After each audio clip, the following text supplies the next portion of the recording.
Halo, selamat datang di Arto Channel. Pada video kali ini, saya akan memberikan tutorial mengenai uji Paired Sample T-Test.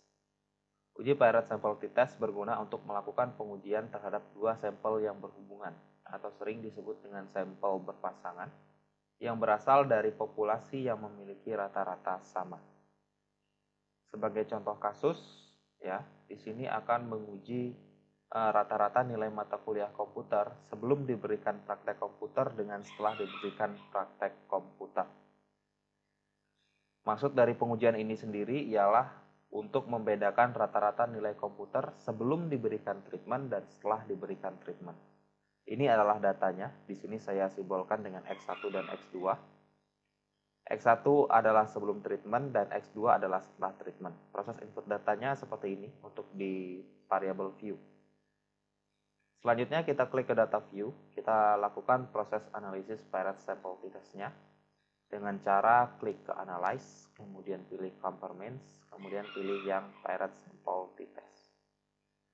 Kemudian pindahkan variabel sebelum dan setelah treatment ke kolom Paired Sample T-Test. Jika sudah, klik option di sini, pastikan nilai confidence interval percentage-nya adalah 95%. Jika sudah, klik continue, kemudian pilih OK.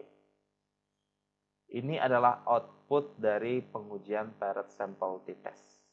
Terlihat bahwa di sini di tabel Paired Sample statistiknya, nilai rata-rata dari nilai komputer sebelum dilakukan treatment adalah 54,40.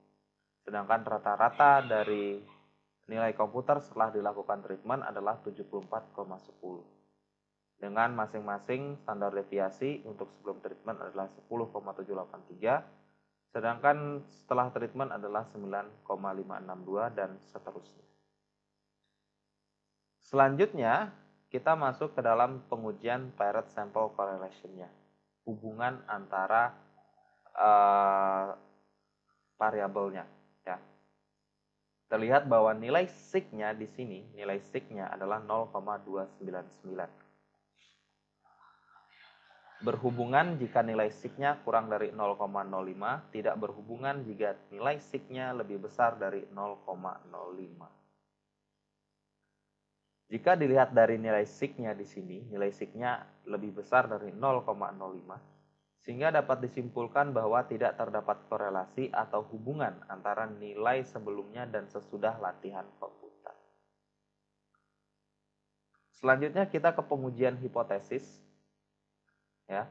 Kita ke pengujian hipotesis, kita lihat di bagian nilai sig to tile ini, terlihat bahwa nilai sig to tile-nya adalah 0,005.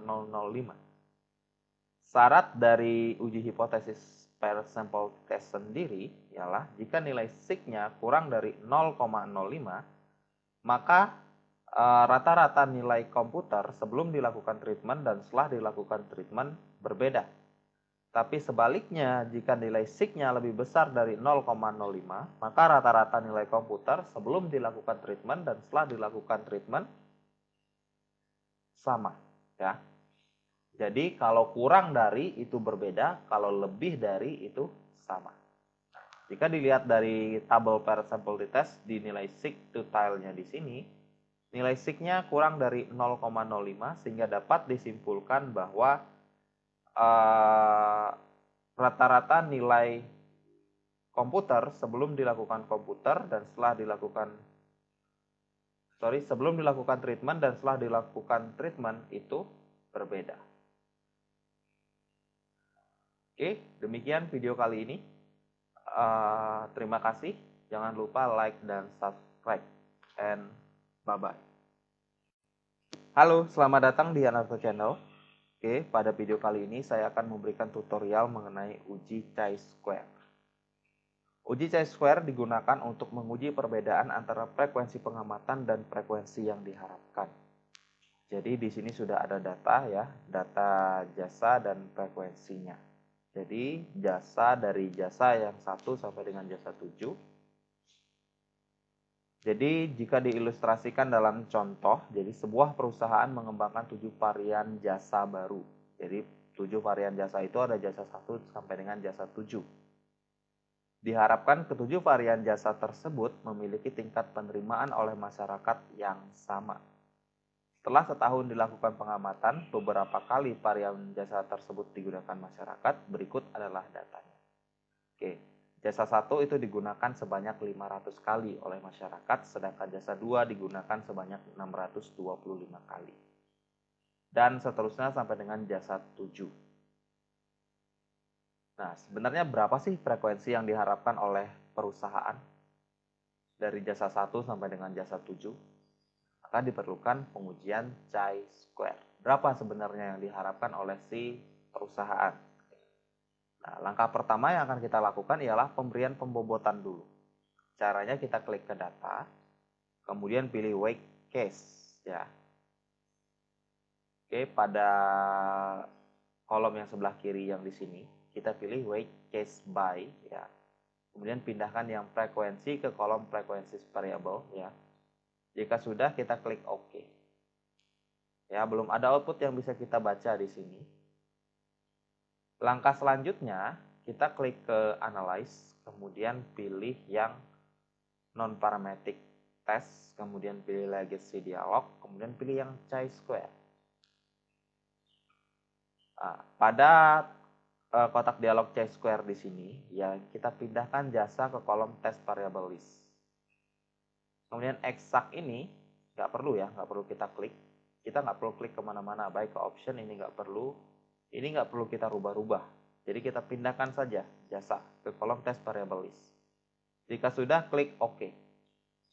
Ini adalah output dari uji chi-square, di mana di situ ya nilai observasi dari jasa 1 sampai dengan jasa 7 sudah terlihat. Kemudian frekuensi yang diharapkan di situ juga sudah muncul. Jadi berdasarkan hasil observasi, jasa 1 digunakan sebanyak 500 kali. Ekspektasi dari perusahaan adalah 550 kali. Ya, 550,9 atau 551. Artinya di situ ada selisih ya antara yang terjadi dan yang diharapkan sebanyak 50. Kemudian jasa 2 di situ nilai observasinya atau pengamatan frekuensinya sebanyak 625 kali digunakan. Ekspektasi dari perusahaan itu 550 ya. Sehingga di situ nilai realnya itu melebihi ekspektasi perusahaan sebanyak 74. Begitu seterusnya. Selanjutnya kita akan melakukan uji hipotesisnya atau uji statistiknya ya. Nah, di sini kita akan bangun dua hipotesis, yaitu hipotesis 0 dan hipotesis 1. Ya, hipotesis 0 itu menyatakan frekuensi pengamatan dan frekuensi yang diharapkan itu sama. Kemudian hipotesis 1, frekuensi pengamatan dengan frekuensi yang diharapkan tidak sama. Jadi kalau yang hipotesis 0 itu menyatakan sama, kalau hipotesis 1 menyatakan tidak sama. Kriterianya sendiri ialah X pangkat 2 hitung lebih besar dari X pangkat 2 table, maka H0 ditolak atau sebaliknya. Artinya kalau X pangkat 2 hitungnya lebih besar daripada X pangkat 2 table, maka tidak sama atau frekuensi pengamatan dengan frekuensi yang diharapkan tidak sama. Tapi sebaliknya, kalau X pangkat 2 hitungnya lebih kecil daripada X pangkat 2 table, maka frekuensi pengamatan dengan frekuensi yang diharapkan itu sama. Kemudian kita juga bisa melihat dari nilai sig to tail-nya ya. Jika nilai sig-nya lebih kecil dari 0,05, maka H0 ditolak dan menerima hipotesis 1. Ya, artinya apa? Jika sig-nya kurang dari 0,05, maka frekuensi pengamatan dengan frekuensi yang diharapkan tidak sama. Seperti itu. Begitu juga dengan sebaliknya. Nah, jika dilihat dari nilai di sini, dari nilai chi-square-nya, ya, kemudian dari X pangkat 2 tabelnya, di sini X hitungnya nilainya adalah 37,598. Sedangkan nilai X pangkat 2 tabelnya adalah 12,592. Artinya nilai X pangkat 2 hitungnya lebih besar daripada nilai X pangkat 2 tabel. Dan nilai asim sig-nya di sini lebih kecil dari 0,05 sehingga dapat disimpulkan bahwa frekuensi yang frekuensi yang diharapkan dengan frekuensi pengamatan itu tidak sama, atau ada perbedaan minat pemakaian masing-masing jasa oleh masyarakat. Oke, demikian video tutorial kali ini. Terima kasih. Jangan lupa like dan subscribe, and bye-bye.